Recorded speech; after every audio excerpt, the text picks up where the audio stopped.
পৃথিবীতে মানুষ কয় প্রকার জানেন? দুই প্রকার। একটা হলো মানুষ, একটা হলো মানহুস। মানুষ হইল যারা দিনের কাজ করে, আল্লাহর পথে চলে, নবী রাসূলের পথ অনুসরণ করে চলে, সমাজে তারাই মানুষ।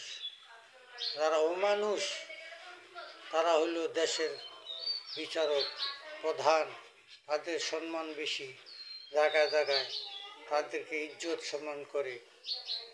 আজকালকার ছোট ছোট পোলাপাইন যাদের বয়স 10, 12, 15, 16 বছর বা 18 বছর, তারা এখন বিচারক।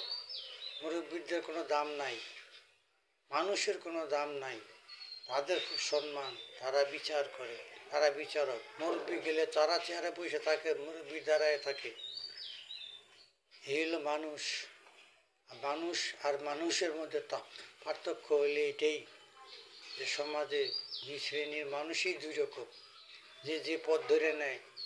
তো দোয়া করি ভাই, সবাই মানুষ হয়, মানুষের মতো চলে, মানুষের মতো মানুষের সেবা করে। মানুষের সেবা বড় জিনিস।